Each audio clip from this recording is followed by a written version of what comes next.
देखिए इनहेलेशन में क्या होता है, तो मैंने आपको लास्ट क्लास में कल बताया हुआ था कि यहीं से आप नोट करना स्टार्ट कीजिए कि किसी भी बंदे की ये रिब्स हो गई, ये रिब्स हो गई, ये बीच में स्टर्नम हड्डी हो गई और इससे बाहर की तरफ रिब्स निकली हुई होती है। तो मैंने आपको बताया था कि ये रिब्स आके बीच में जुड़ जाती हैं। रिब्स में 2 तरह की मसल्स पाई जाती हैं। एक मसल्स अंदर की तरफ पाई जाती हैं, ये एक्चुअली अंदर की तरफ कॉन्ट्रैक्ट होती हैं, ये अंदर की तरफ। तो जब ये अंदर की तरफ कॉन्ट्रैक्ट होंगी, तो ये रिब्स को अंदर की तरफ खींचने का काम करें और जब कॉन्ट्रैक्ट नहीं होंगी तो रिलैक्स मोड में होंगी। इनको हम लोग बोलते हैं internal intercostal muscle, internal intercostal. तो जब ये कॉन्ट्रैक्ट होंगी तो रिब्स अंदर आएगी, जब ये रिलैक्स होंगी तो रिब्स बाहर जाएंगी। उसी तरह से बाहर की तरफ रिब से कुछ और मसल्स जुड़ी होती हैं। ये बाहर की तरफ रिब से जो मसल जुड़ी होती हैं, इन मसल्स को हम लोग बोलते हैं external intercostal, external intercostal muscle.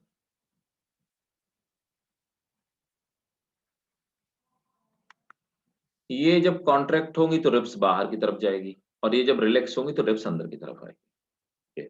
तो दोनों अपोजिट हैं, जब ये कॉन्ट्रैक्ट होगी तो इसको रिलैक्स होना पड़ेगा, जब ये कॉन्ट्रैक्ट होगी तो इसको रिलैक्स होना पड़ेगा। अब देखो क्या होता है, जब हम सांस लेते हैं तो सांस अंदर कैसे आती है? सांस अंदर इसलिए आती है कि बाहर की तरफ लो प्रेशर होता है, सॉरी हाई प्रेशर होता है, बाहर की तरफ हाई प्रेशर होता है और फेफड़ों के अंदर हमारे लो प्रेशर क्रिएट हो जाता है। ठीक है। तभी होता है विंड, तो एयर की तो प्रॉपर्टी है कि वो हाई प्रेशर से लो प्रेशर की तरफ मूव करती है। अब होता यूँ है कि जो इंटरनल इंटरकोस्टल मसल है, वो रिलैक्स हो जाती है ना? तो जब वो इंटरनल इंटरकोस्टल मसल्स रिलैक्स होती हैं, है ना? तो उस कंडीशन में रिलैक्स होने का मतलब कि ये वाली रिलैक्स हो गई, नीचे वाली, और बाहर वाली कॉन्ट्रैक्ट होती हैं। तो कुल मिलाकर के जब ऐसा कंडीशन आएगी, तो इस सिचुएशन में रिब्स जो मूव करेंगी, वो रिब्स हमारी इस डायरेक्शन में मूव करेंगी, ठीक है? बाहर की तरफ मूव। तो रिब्स हमारी बाहर के डायरेक्शन में मूव करने लगती हैं, क्योंकि इंटरनल इंटरकोस्टल मसल रिलैक्स हो जाती है और एक्सटर्नल कॉन्ट्रैक्ट हो जाती है। तो रिब केज ऊपर की तरफ मूव करता है, मूव्स आउटवर्ड एंड अपवर्ड। अब दूसरी चीज़ क्या होती है साथ में, इट इज़ एक्कम्पेन्ड। तो देखो ये तो हो गया एक्टिव, है ना? तो ये जो मैंने बताया, तो रेस्पिरेशन में एक्टिव पार्टिसिपेशन यही 2 चीज़ करती है, इंटरकोस्टल मसल्स। दू दूसरा होता है जो हमारा ये डायाफ्राम होता है, डायाफ्राम नीचे की तरफ जाता है। डायाफ्राम नीचे की तरफ जाता है, ये हमारा पैसिव रोल प्ले करता है। डायाफ्राम नीचे की तरफ जाता है, डायाफ्राम फ्लैट हो जाता है, जिसकी वजह से अंदर अंदर क्या होता है, वॉल्यूम बढ़ जाता है। तो volume of thorax cavity increase, अंदर वॉल्यूम बढ़ जाता है। वॉल्यूम बढ़ जाने की वजह से प्रेशर इन एल्वोलाई डिक्रीजेस, तो अंदर एल्वोलाई जो लंग्स में जगह है वहाँ प्रेशर डिक्रीज़ है। तो प्रेशर डिफरेंस हो जाता है, जिसकी वजह से हाई प्रेशर से लो प्रेशर की तरफ एयर मूव करने लगती है और हम साँस अंदर ले पाते हैं। ठीक है? इसको नोट कर लो।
नोट कर लिया?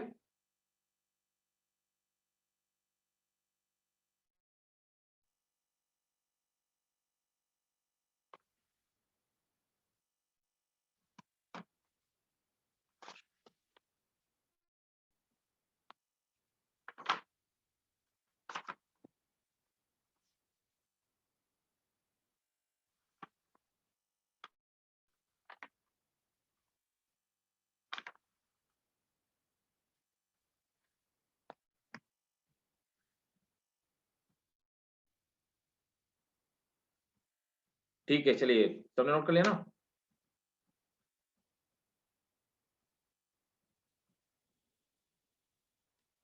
नबीला ये बताओ यार, तुम गायब कहाँ हो जाती हो भाई? हाँ? तुम एक दिन आती हो, फिर 2-3 दिन नहीं आती हो, क्या चक्कर है? बहुत सारा छोड़ दिया तुमने, last 3 class she was not there. बोलो भाई, ऐसा क्यों करते हो? Frequently you bunk class.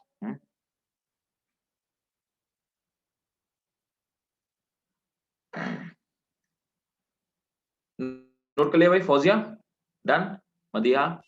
Yes sir. Okay, great. ठीक है, अब देखो हम सांस छोड़ते कैसे हैं। टेस्ट कोर्स चल रहा है। ओके, अच्छा चलो ठीक है।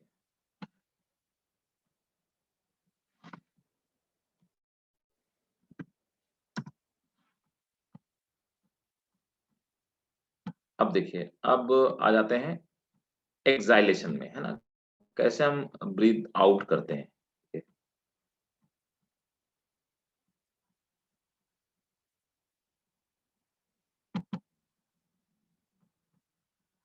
अब देखो एक्सलेशन भी इसी तरह से इसका ऑपोजिट प्रोसेस है।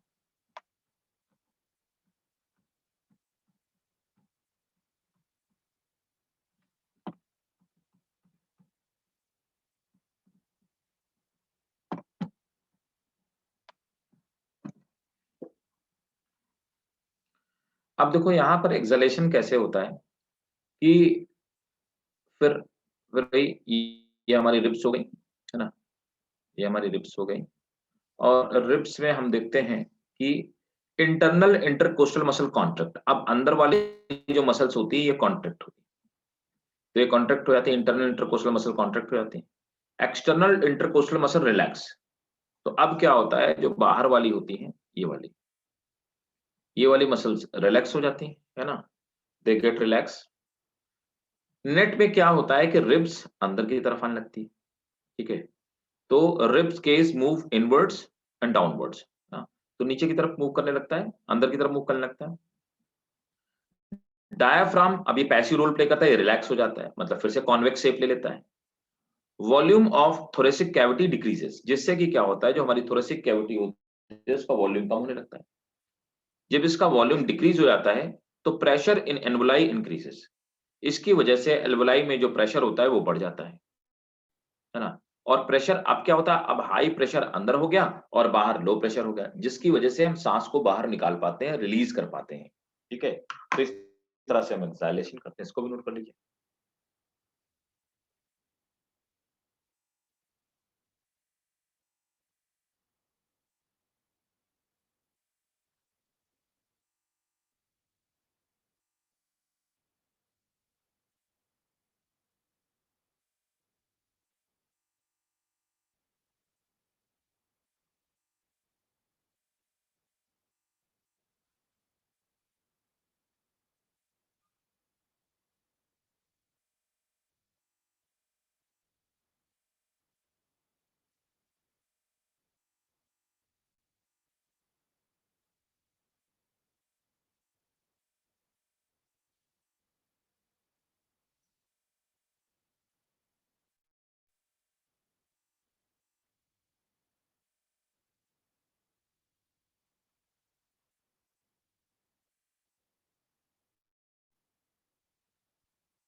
हो गया भाई, डन।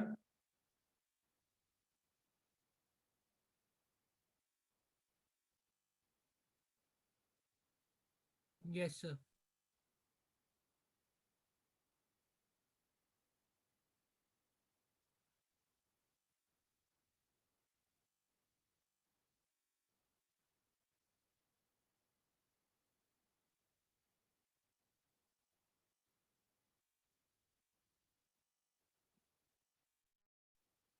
अब देखिए, ये तो हो गया। अब इसके बाद यहाँ तो हो गया कि हम इनहेल कैसे करते हैं, एक्सहेल कैसे करते हैं, ठीक है। चलिए नोट कीजिए, exchange of gases between alveoli and blood. Next heading है exchange of gases between alveoli and blood. तो हमारे ब्लड और एल्वुलाई के बीच में गैसेस का कैसे एक्सचेंज होता है वो बात देखते हैं। हमने सांस अंदर ले ली और सांस बाहर छोड़ दी, मतलब ब्रीदिंग वाला पार्ट तो हम पढ़ चुके हैं।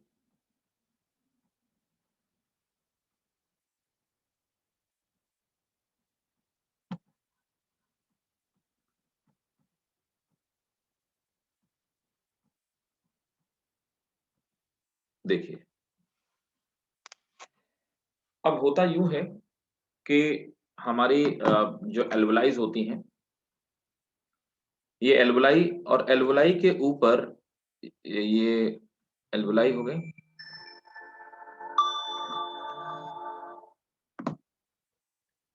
और ये हमारे एल्वुलाई के ऊपर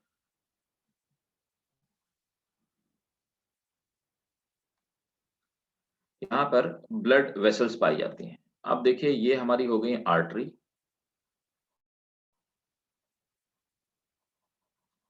और ये वाली हमारी हो गई वेन्स। वेन्स एल्वुलाई हो गई। अब देखिए क्या है, ये ब्लड कैपिलरीज हैं।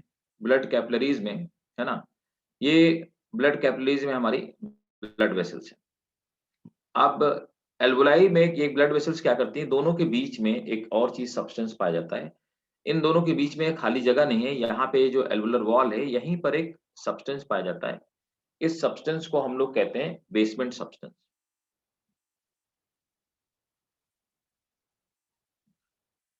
बेसमेंट सब्सटेंस, ठीक है। और यहाँ पर आप देखेंगे ये कैपिलरीज़ हो गई, हमारी ब्लड कैपिलरीज़ हो गई। तो बेसमेंट सब्सटेंस होता है, वो बीच में एक तरह से आप ये समझिए कि लिम्फ की तरह काम करता है। इसके थ्रू ही मटेरियल का एक्सचेंज होता है। तो यहाँ पर आरबीसी से कार्बन डाइऑक्साइड डिफ्यूज़ आउट हो जाती है और अंदर ऑक्सीजन अंदर आ जाती है, ठीक है। और ये जो प्रोसेस होती है, इस प्रोसेस में प्रेशर डिफरेंस काम करता है। अब कैसे काम करता है वो अभी हम लोग बात करते हैं कि कैसे-कैसे काम करता है। ये हमारी आरबीसीज़ हो गई, और ये कैपिलरी हो गई। आप पहले एक बार इस डायग्राम को नोट कीजिए, फिर मैं आपको और डिटेल में समझाता हूँ कि कैसे करता है।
हुँ, हुँ।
नोट कर लिया?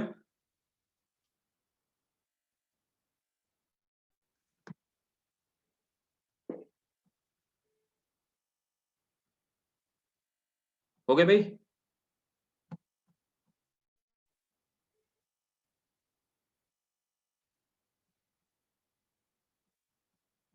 ठीक है। देखिए,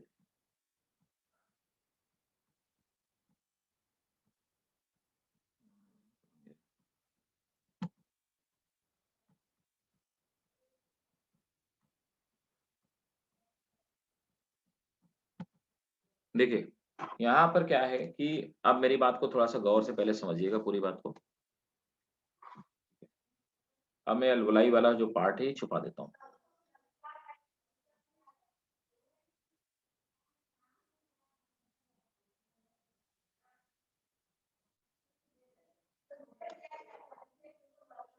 देखो, अब होता क्या है कि यहाँ पर 2 चीज़ों को मैं अलग-अलग एक साथ दिखाता हूँ। एक तो आपकी ये एल्वलाई वाली मेम्ब्रेन और दूसरा आपकी आरबीसी वाली मेम्ब्रेन, है ना? तो यहाँ पर मैं एल्वलाई वाली मेम्ब्रेन को हम लोग दिखाते हैं। तो सबसे पहले क्या होता है कि ये एल्वलाई की एक एपिथेलियल मेम्ब्रेन होती है। तो ये एक एपिथेलियल मेम्ब्रेन हो गई एल्वलाई की। एपिथेलियम की बनी हुई मेम्ब्रेन होती है, क्योंकि एपिथेलियम में ही एक्सचेंज कैपेबिलिटी होती है। ये टिश्यूज़ होते हैं, ये इसीलिए एडैप्टेड होते हैं कि मटेरियल को एक्सचेंज करने का काम करें। तो ये एपिथेलियल मेम्ब्रेन होगी, है ना? अब इस एपिथेलियल मेम्ब्रेन के नीचे, है ना, बेसमेंट सब्सटेंस होता है, जो कि आपने देखा कि बेसमेंट सब्सटेंस हमने पढ़ा। तो इसके नीचे की तरफ यहाँ पे बेसमेंट सब्सटेंस होगा।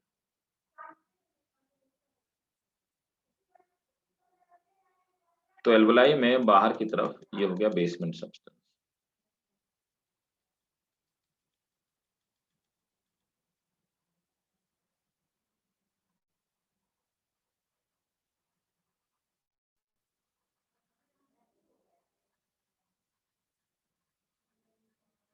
ये बेसमेंट सब्सटेंस हो गया। ये एपिथेलियल मेम्ब्रेन हो गई, ठीक है? और अब क्या हुआ एपिथेलियल मेम्ब्रेन, इसके अंदर की तरफ कुछ जेल जैसा, म्यूकस जैसा सब्सटेंस पाया जाता है। तो वो म्यूकस जैसा जो सब्सटेंस होता है, वो काम क्या करता है? 2 काम। एक तो एल्वुलाई को मॉइस्ट करके रखता है, दूसरा इनको कोलैप्स नहीं होने देता, चिपकने नहीं देता। तीसरा क्या होता है कि कोई भी गंदगी आती है तो उसको ट्रैप करने का काम करता है, ठीक है? तो सबसे नीचे की तरफ इसको हम फ्लूइड या सर्फेक्टेंट बोलते हैं। दिस इज़ कॉल्ड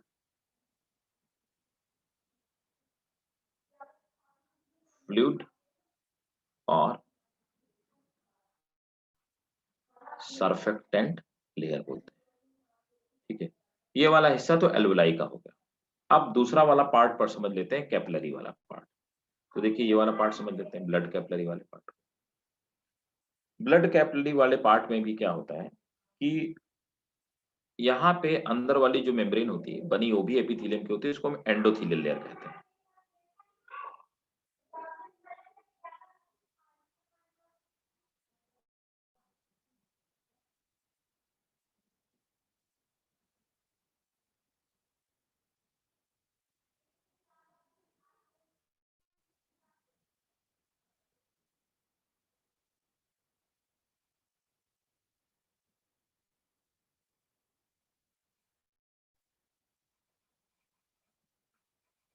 ये एंडोथेलियम लेयर है,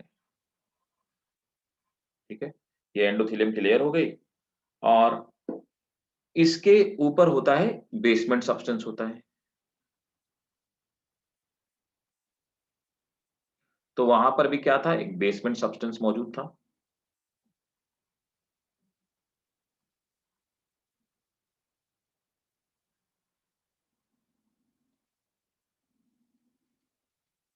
तो यहाँ पे भी बेसमेंट सब्सटेंस मौजूद है।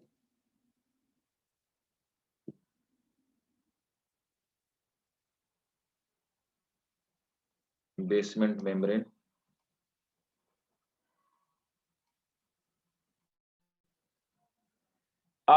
इसमें नीचे की तरफ ऐसी कोई चीज़ नहीं पाई जाती, ये ब्लड कैपिलरी है।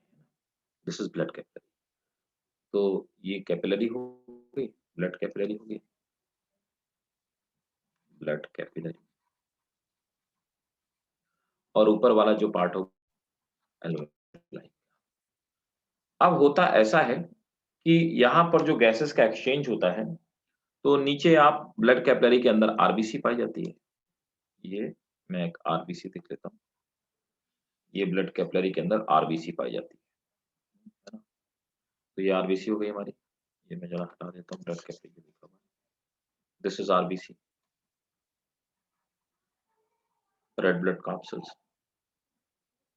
अब यहाँ से रेड ब्लड कार्पसेल से जो कार्बन डाइऑक्साइड होती है, वो CO2 आरबीसी से एल्वेओलाई में डिफ्यूज़ जाती है। क्यों डिफ्यूज़ जाती है भई, क्या रीज़न है? और बदले में ऊपर से जो ऑक्सीजन होती है वो आरबीसी में diffuse, why it takes place और why it happens? The reason behind it कि यहाँ पर जो कार्बन डाइऑक्साइड का कंसंट्रेशन है वो हाई है और यहाँ पर कार्बन डाइऑक्साइड का कंसंट्रेशन लो है। अंदर की तरफ मतलब आरबीसी के अंदर जो पार्शियल प्रेशर है वो 45 एमएम एचजी, 45 एमएम एचजी यहाँ पर डिफ्यूजन प्रेशर है कार्बन डाइऑक्साइड का, ठीक है? यहाँ पर ऊपर की तरफ जो कार्बन डाइऑक्साइड का प्रेशर है दैट इज़ 40 एमएम एचजी। तो यहाँ पर प्रेशर डिफरेंस होने की वजह से आरबीसी से एल्वेओलाई के अंदर कार्बन डाइऑक्साइड मूव कर जाती है। सेम चीज़ होता है यहाँ पर ऑक्सीजन के केस में। ऑक्सीजन का क्या होता है, यहाँ पर जो ऑक्सीजन का प्रेशर होता है वो होता है 104 एमएम एचजी। ये ऑक्सीजन का प्रेशर होता है।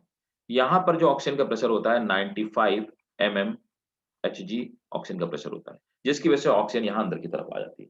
इस प्रेशर डिफरेंस की वजह से जो प्रेशर डिफरेंस होता है, उसकी वजह से डिफ्यूजन कार्बन डाइऑक्साइड और ऑक्सीजन का हो पाता है। So that's how exchange of gases takes place in alveoli between alveoli and blood capillaries.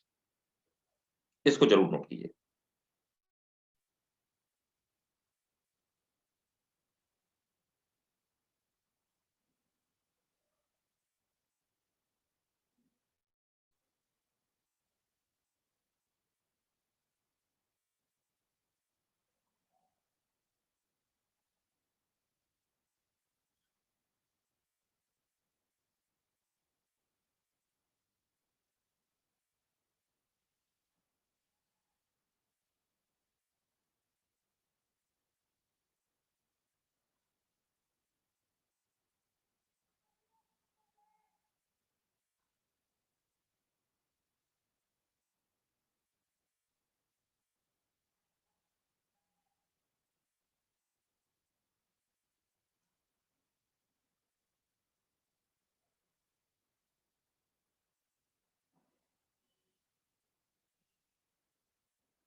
हो गया?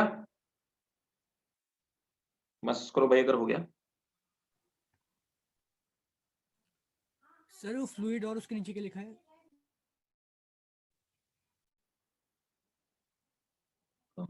Surfactant layer.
ठीक है, डन, राइट। तो चलिए अब आगे बात करते हैं हम लोग। तो कुछ इसमें नोट कीजिए। डिफ्यूजिंग कैपेसिटी क्या होती है? Diffusing capacity,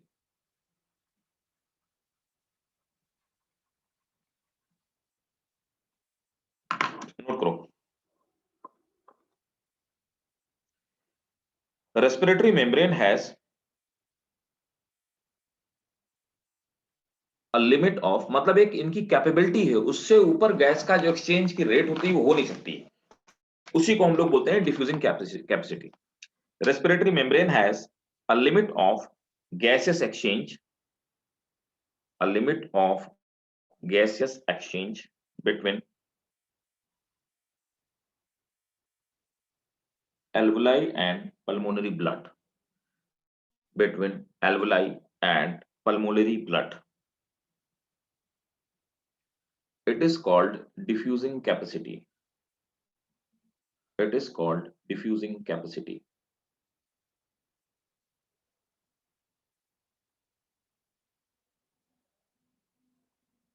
It is called diffusing capacity.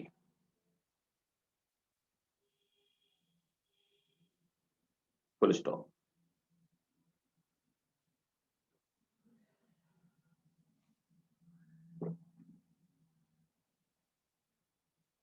The diffusing capacity will be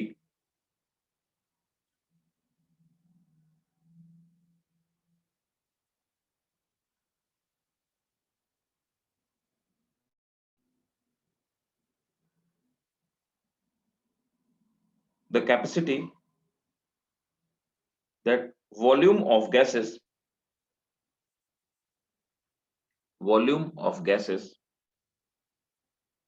that diffuses through membrane,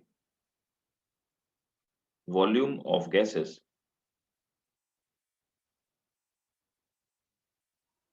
that diffuses through membrane per minute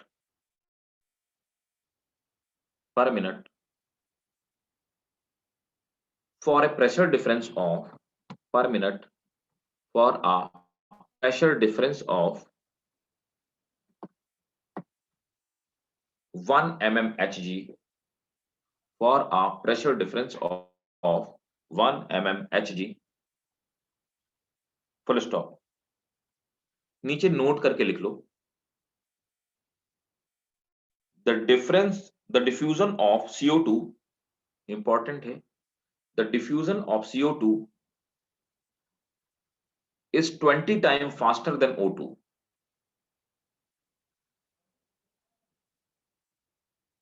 Diffusion of CO2 is 20 times faster than O2, and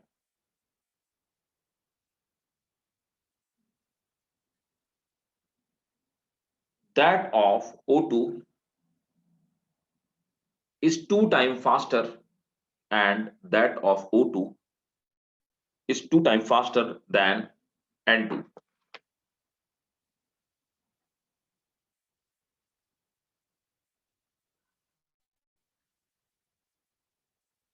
अब देखो यहां तक तो अब diffusion का मतलब हो गया कि अब पहले हमने पढ़ा कि एटमॉस्फेयर और लंग्स के बीच में डिफ्यूजन हुआ, अब हमने पढ़ा एल्वुलाई और ब्लड कैपिलरी के बीच में डिफ्यूजन हुआ।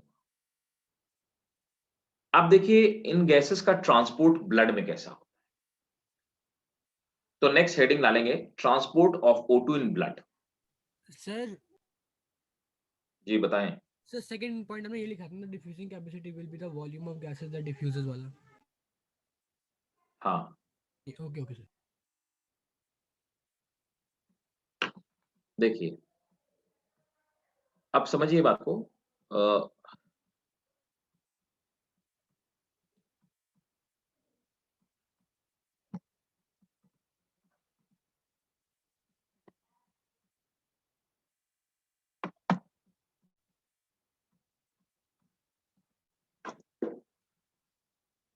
तो नेक्स्ट है transport of O2 in blood. पहले O2 की बात करते हैं।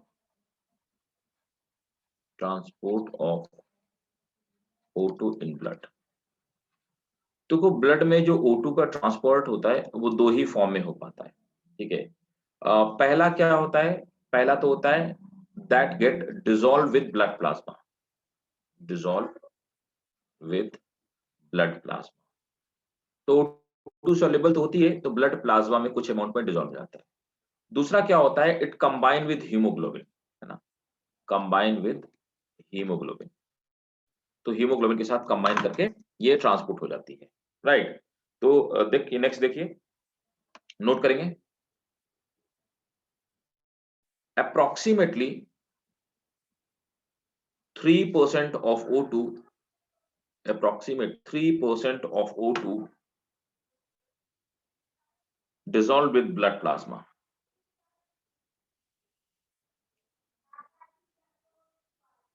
Dissolved with blood plasma.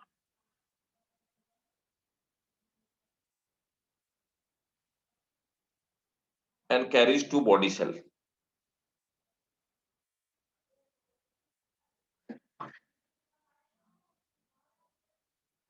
Next क्या होता है, 97% of O2 dissolved with hemoglobin.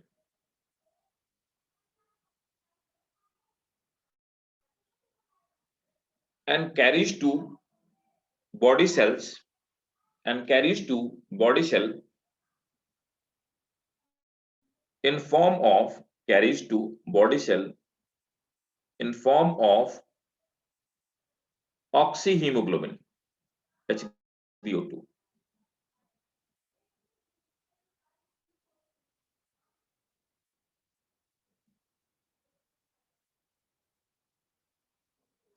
तो लंग्स में जाकर के HbO2 फॉर्म में, और जब टिश्यूज में पहुंचती है तो फिर से ब्रेक होकर के Hb और O2 में टूट जाती है, ठीक है। इस तरह से जो ऑक्सीजन होता हमारा होता है उसका ट्रांसपोर्ट होता है दो तरीके से, ठीक है। एक और प्लांट लिखें, एक और पॉइंट लिखेंगे, a normal person have about 15 gram of hemoglobin in 100 ml blood. 15 gram of hemoglobin in 100 ml blood.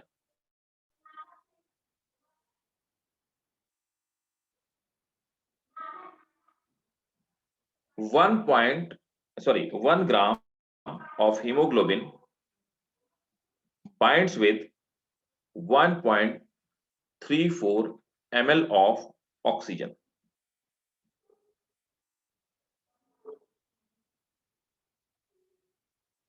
Thus 100 ml blood, तो 100 ml ब्लड में कितनी हो गई 15 ग्राम, thus 100 ml blood carries about 19.4 ml O2. तो टोटल हमारा जो 100 ग्राम blood होता है उसमें 19.4 ml O2 को ले जाने की कैपेसिटी होती है normal condition.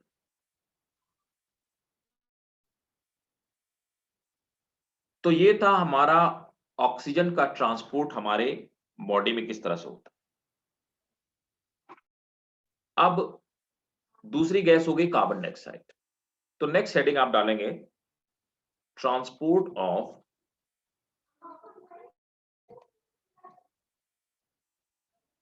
CO2 in blood. तो CO2 का ट्रांसपोर्ट कैसे होता है ना। पहला वही, ठीक है, सॉल्युबल विद प्लाज्मा। तो प्लाज्मा में CO2 सॉल्युबल होती है। दूसरा हो गया बाइकार्बोनेट आयन के फॉर्म में, आयन के फॉर्म में, ठीक है। देखो इसकी सॉल्युबिलिटी CO2 की ज्यादा होती है, तो अप्रॉक्सीमेटली 70% जो होता है वो सॉल्युबल फॉर्म में जाती है।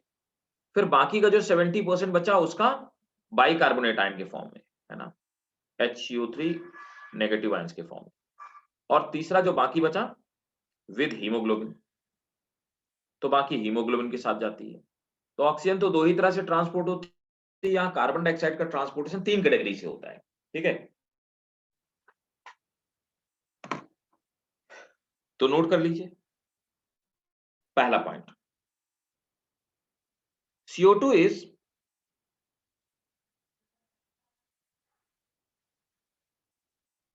more soluble in plasma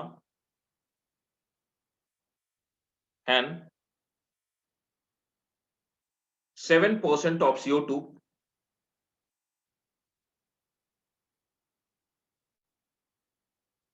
and 7% of CO2 is carried in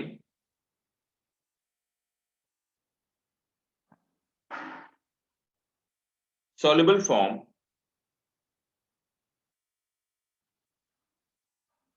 with lungs, with plasma, soluble form with plasma।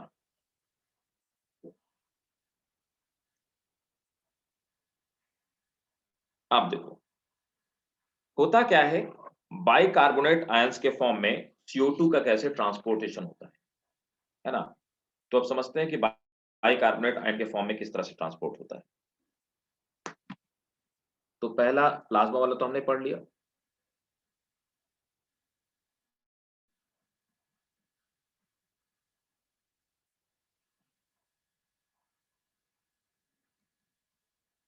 होता क्या है कि कार्बन डाइऑक्साइड वाटर से कंबाइन हो जाती है कहां, आरबीसी के अंदर,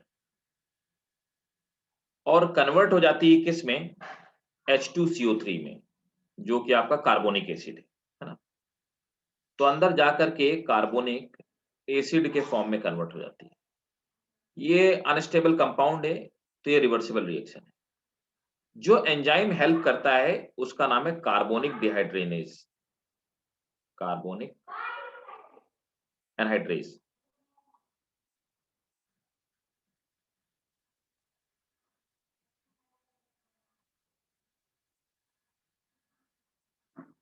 कार्बोनिक एनहाइड्रेज। अब क्या होता है कि कार्बोनिक एनहाइड्रेज की ही प्रेजेंस में, ठीक है, इसी एंजाइम की प्रेजेंस में ये फिर से फर्दर ब्रेक हो जाता है।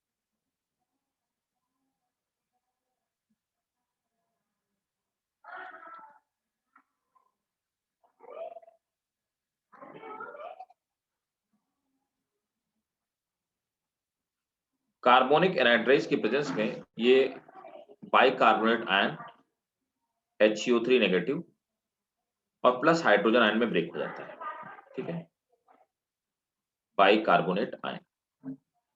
ये रिएक्शन जो होती है ये आरबीसी के अंदर होती है, और इस तरह से आरबीसी के प्लाज्मा में बाइकार्बोनेट आयंस के फॉर्म में ये डिसॉल्व होकर के ट्रांसपोर्ट होती है। नोट करो इसको।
नोट कर लिया? अब देखिए, यहीं पर ये जो फिनोमेना होता है, इस पूरे फिनोमेना को हम लोग कहते हैं क्लोराइड शिफ्ट। अब देखो क्लोराइड शिफ्ट क्या होता है या हैम्बर्ग फिनोमेना, दोनों अलग-अलग नाम से नीट पे क्वेश्चन ऑलरेडी पूछा आ चुका है। So what is chloride shift? Chloride shift को समझिएगा ध्यान से, इसी क्लोराइड शिफ्ट को हम लोग बोलते हैं हैम्बर्गर इफेक्ट। हैम्बर्गर इफेक्ट इसी को कहते हैं। देखो क्लोराइड शिफ्ट या हैम्बर्गर इफेक्ट क्या होता है? ये बाइकार्बोनेट आयन के ट्रांसपोर्टेशन को जस्टिफाई करता है। ये बताता है कि कैसे-कैसे ये होता है ट्रांसपोर्ट बाइकार्बोनेट आयंस के फॉर्म। ये हमारी मेम्ब्रेन हो गई।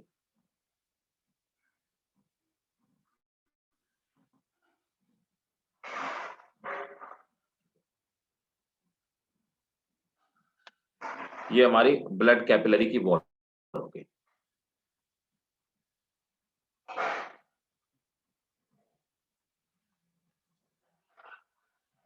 और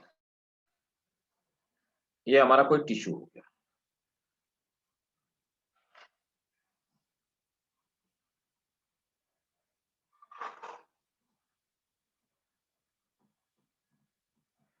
टिश्यूएस सेल हो गया। इसमें CO2 है और यहां पर आप मान लीजिए ये हमारे टिश्यूज के अंदर ये आरबीसी है। This is RBC.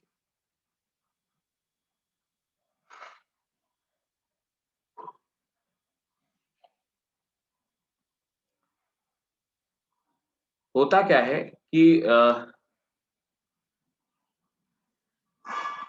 Carbon dioxide आती है, CO2 आती है, CO2 डिफ्यूज आउट होकर के आरबीसी के अंदर पहुंची। अभी हमने पढ़ा कि CO2 H2O से कंबाइन होती है और एक अनस्टेबल कंपाउंड बन जाता है जिसको हम H2CO3 बोलते हैं, carbonic acid. H2CO3 carbonic acid बन गया। कार्बोनिक एसिड फिर से हमने पढ़ा कि कार्बोनिक एनहाइड्रेज की प्रेजेंस में ये फिर से ब्रेक होता है। ये भी एक रिवर्सिबल रिएक्शन है। ये ब्रेक होता है दो चीजों में, HCO3 माइनस आयंस और दूसरा H पॉजिटिव। ये जो हाइड्रोजन आयंस है, ये hydrogen ions haemoglobin and hydrogen ions को अपनी तरफ अट्रैक्ट कर लेता है और हीमोग्लोबिन क्या करता है कि इन हाइड्रोजन आयन से मिलकर के HHB कंपाउंड बना देता है। ठीक है, और हीमोग्लोबिन खुद में रिड्यूस हो जाता है। अब क्या होता है, धीरे धीरे इनका कंसंट्रेशन बढ़ने लगता है कार्बोनिक बाइकार्बोनेट आयंस का। जब बाइकार्बोनेट आयंस का कंसंट्रेशन बढ़ने लगता है तो यहाँ पर हमारे इसमें कुछ पंप्स पाए जाते हैं। ठीक है, यहाँ पर मेम्ब्रेन में पंप पाए जाते हैं। ये पंप काम क्या करते हैं कि ये जो आपके बाइकार्बोनेट आयन उनको बाहर निकाल देते हैं और बदले में, मतलब ये एंटीपोर्ट है, उसके बदले में क्लोराइड आयंस को अंदर ले आते हैं। ठीक है, तो ये फंक्शन करते हैं HCO3 माइनस और क्लोराइड आयन को अंदर ले आते हैं। ठीक है ना, सो ये इस तरह से फंक्शन करने का काम करते हैं, राइट। तो दे आर कॉल्ड एंटीपोर्ट्स।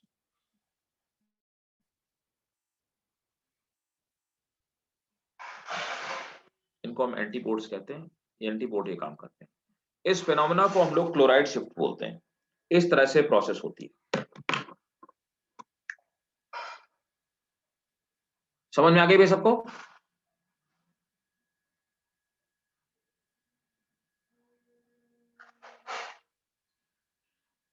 सर तो क्लोराइड अंदर क्या काम करती है? क्या? सर क्लोराइड का रोल क्या होता है अंदर? क्लोराइड कुछ नहीं करती, इसको फुला देती, इसका वॉल्यूम बढ़ा देती और कोई काम नहीं करती। एंटीपोर्ट में काम करने का कोई मतलब नहीं बनता है। एंटीपोर्ट में हमेशा मैंने आपको बताया था, प्लांट फिजियोलॉजी मैंने आपको बताया था कि एंटीपोर्ट्स क्या काम करते हैं। अगर एक आयन बाहर जाएगा तो उसी चार्ज का सेम आयन अंदर आएगा, उसी यस। वैलेंसी का। तो ये जब HO3 बाहर जाएगा तो तय है कि उधर से कोई ना कोई आयंस तो लेकर के आएगा। तो क्लोराइड बाय डिफॉल्ट अंदर आ जाता है, उसका कोई यूटिलाइजेशन नहीं होता अंदर। Okay okay sir.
डन।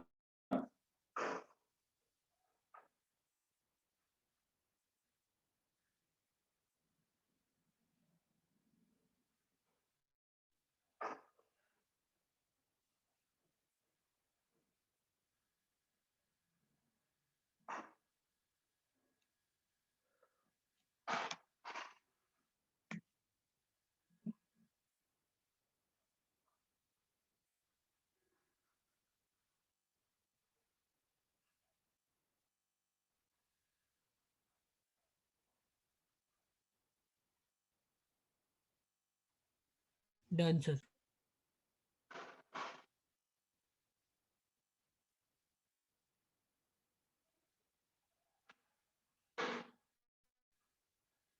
देखिए नोट कीजिए, नोट करके लिखोगे, इंपॉर्टेंट है। The liberated hydrogen ion, the liberated hydrogen ion causes a little change. The liberated hydrogen ion causes a little change in pH value under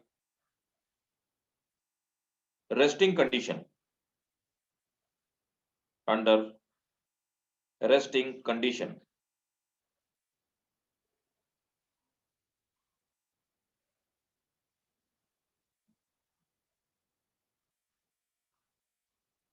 Hence, the blood becomes slightly more acidic.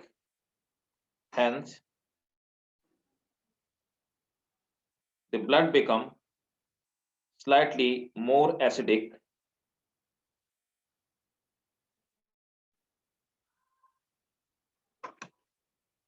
The pH value decreases from, important है, the pH value decreases from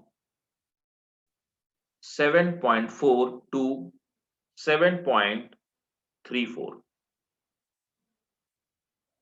तो इस hydrogen ion की वजह से इतनी pH value गिर जाती है। Next point,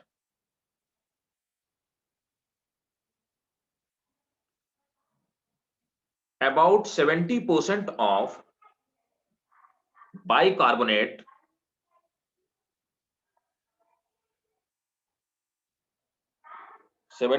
of bicarbonate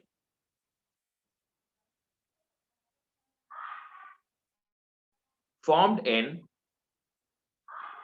RBC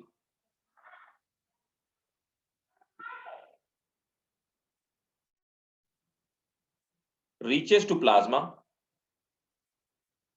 RBC reaches to plasma.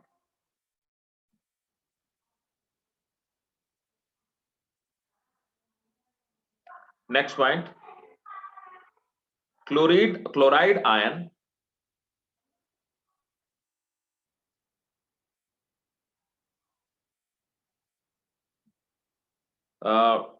chloride ion causes intake of water,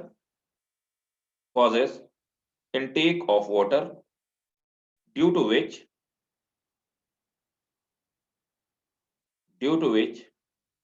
volume of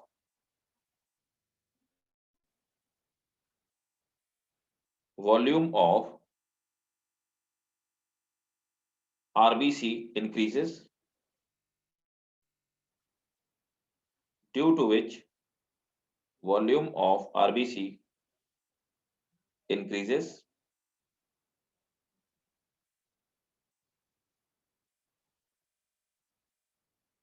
अब आ जाते हैं ट्रांसपोर्ट ऑफ CO2. नेक्स्ट है transport of CO2 as carbo amino haemoglobin, HbCO2, carbo amino haemoglobin. तो third जो part है उसमें CO2 haemoglobin के साथ कंबाइन हो जाती है, सिंपल है, और HbCO2 में कन्वर्ट हो जाती है।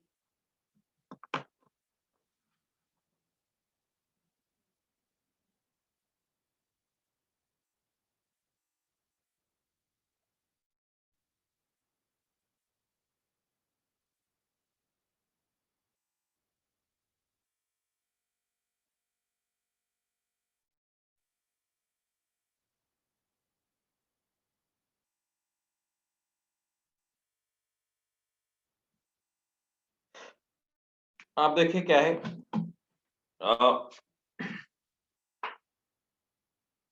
CO2 एल्वुलाई में कैसे जाती है ना, एल्वुलाई में CO2 कैसे लीजिए, नेक्स्ट हेडिंग डालेंगे, release of CO2 in alveoli.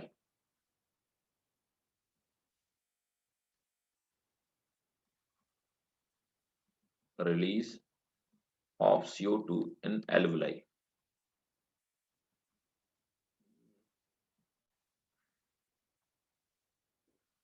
अब देखो एल्वुलाई में CO2 कैसे आती है, तो ये हमारी मान लीजिए एल्वुलाई हो गई। तो एल्वुलाई में CO2 रिलीज करने के लिए आरबीसी को जो ट्रिगर करती है वो एक्चुअली क्या है, वो हमारी O2 है। O2 ही ट्रिगर करती है कि जिससे कि ये आरबीसी CO2 को रिलीज करते। अब कैसे होता है फिनोमेना देखिएगा, यहां पर हमारा ऑक्सीजन है, O2 है ना, ऑक्सीजन यहां मौजूद है।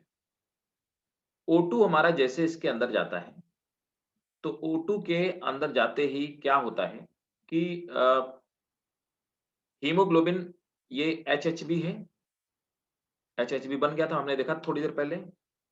HHB ब्रेक हो जाता है, क्यों? क्योंकि ऑक्सीजन इसके साथ बॉन्ड बना लेता है, तो वहां पर तो ये HbO2 बन जाएगा और प्लस हाइड्रोजन आपका ये रिलीज हो जाएगा। अब जब ये हाइड्रोजन रिलीज हो गया, तो हाइड्रोजन फिर से कंबाइन कर जाएगा किससे? बाइकार्बोनेट आयन से। तो H प्लस कंबाइन करेगा HCO3 नेगेटिव से, HCO3 माइनस से जैसे कंबाइन करेगा, अब क्या होगा, जो पंप हमने थोड़ी देर पहले पढ़े थे, पंप उल्टा चलना शुरू हो जाएंगे। अब इन पंप्स में क्या होगा, ये फिर से अंदर की तरफ एंट्री शुरू हो जाएगी, हमारे बाइकार्बोनेट आयन अंदर आना शुरू हो जाएंगे प्लाज्मा से, और बदले में क्लोराइड आयन वापस जाना शुरू हो जाएंगे। अब यहां पर इसकी वजह से HCO3 आते जाएंगे और ये फिर से ऑपोजिट रिएक्शन चलना स्टार्ट हो जाएगी। ये यहां पर पहुंच करके अब ये H2CO3 का फॉर्मेशन फिर से कर देंगे, तो फिर से यहां पे कार्बोनिक एसिड बन जाएगा। अब कार्बोनिक एसिड फिर कार्बोनिक एनहाइड्रेज की प्रेजेंस में, कार्बोनिक एनहाइड्रेज की प्रेजेंस में ये ब्रेक हो जाएगा वाटर में और CO2 में, H2 और CO2 में ब्रेक हो जाएगा, ठीक है। और ये जो CO2 होगी, it will be release to alveoli, और इस CO2 एल्वुलाई में रिलीज हो जाएगी। इस प्रोसेस को, इस जो क्लोराइड शिफ्ट की ऑपोजिट प्रोसेस है, इसको हम लोग हेल्डेन इफेक्ट कहते हैं, हेल्डेन इफेक्ट का। इसको खोजने वाले जेएस हेल्डेन साहब थे, स्कॉटलैंड के एक साइंटिस्ट थे, तो जेएस हेल्डेन ने इसको खोजा था, इसीलिए इसे हेल्डेन इफेक्ट कहते हैं। नोट करो।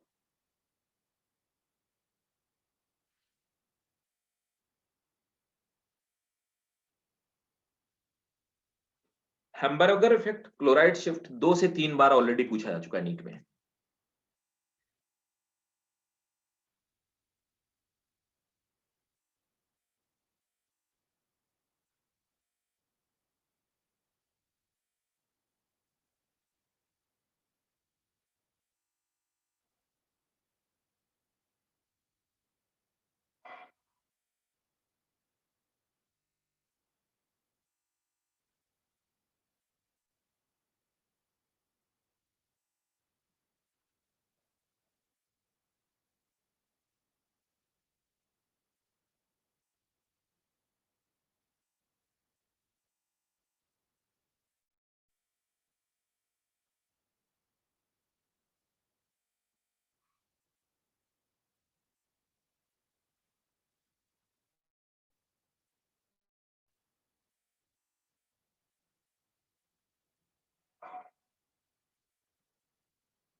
ओके भाई, डन।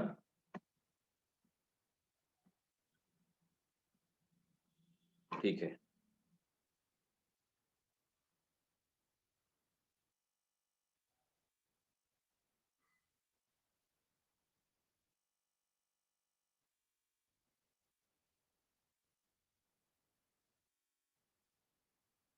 अब देखिए नोट कर लीजिए।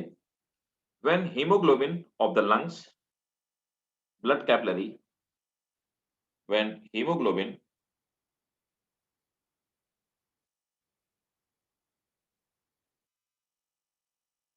of the lungs, blood capillary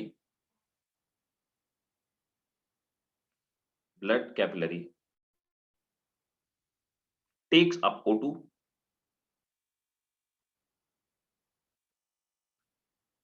the hydrogen ions get released.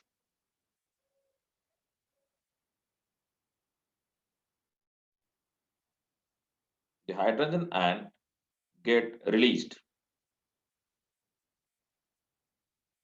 and again they start sequential reaction. And again they start sequential reactions.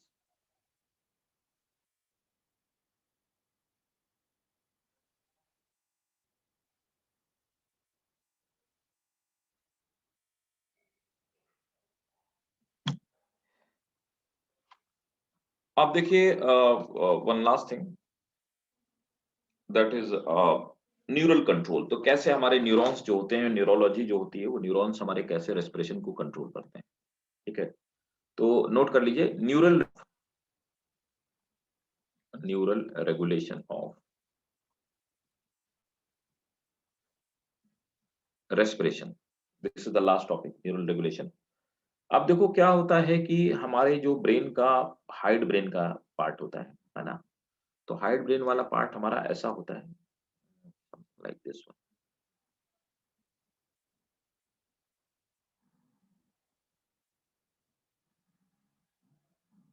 Like this.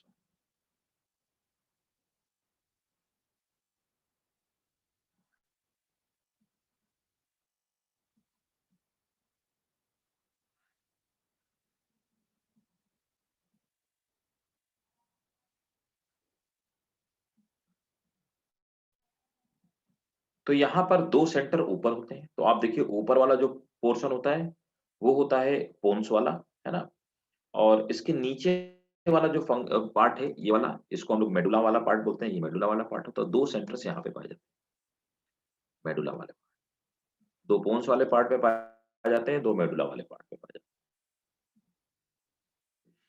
हैं। ऊपर वाला जो पार्ट है, इस वाले पार्ट को हम लोग बोलते हैं न्यूमोटैक्सिक सेंटर, न्यूमोटैक्सिक सेंटर। नीचे वाला जो पार्ट है उसको बोलते हैं एपन्यूस्टिक सेंटर, एपन्यूस्टिक सेंटर। ठीक है, ये दोनों पार्ट यहां पर एक और न्यूरॉन्स का ग्रुप पाया जाता है, इसको हम लोग बोलते हैं डीआरजी। डीआरजी बोलते हैं डॉर्सल रेस्पिरेटरी ग्रुप, इसको बोलते हैं डॉर्सल रेस्पिरेटरी ग्रुप।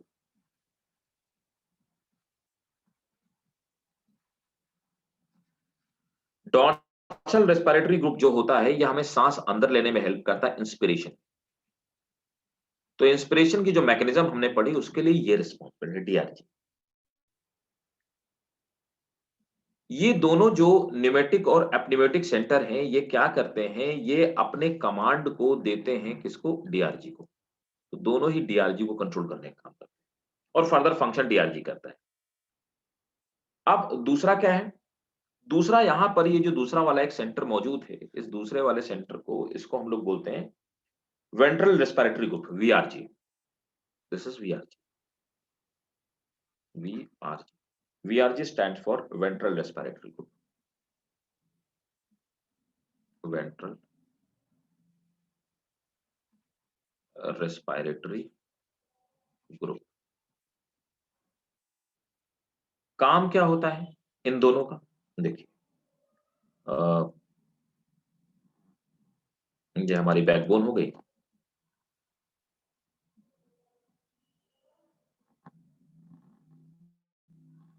ये हमारी बैकबोन वाला पार्ट हो गया और इसी से हमारी जुड़ी हुई हमारी रिब्स होती है।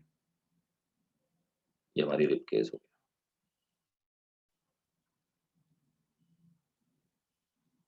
This is rib cage.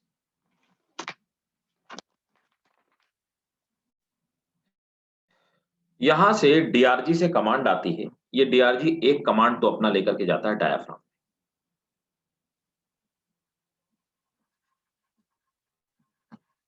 तो डायाफ्राम में कमांड लेकर के आता है, दूसरी अपनी कमांड लेकर के आता है यहां पर।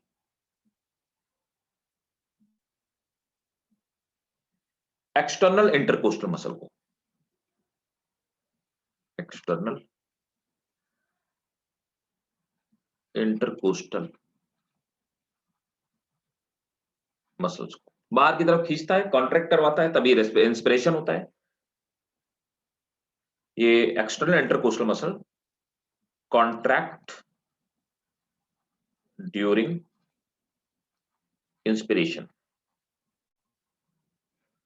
दूसरा वाला जो हमारा है, सेकंड वाला, ये वाला VRG, VRG is responsible for internal intercostal muscle. तो ये क्या करता है? इंटरनल इंटरकोस्टल कॉन्ट्रैक्ट, तभी हमारे एक्सपायरेशन में हेल्प करता है। इस तरह से हमारा जो न्यूरल कंट्रोल होता है, हमारे रेस्पिरेशन को, लंग्स को इस तरह से कंट्रोल किया जाता है। तो इस तरह से न्यूरल सिस्टम हमारे लंग्स को कंट्रोल करता है।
नोट कर दिया?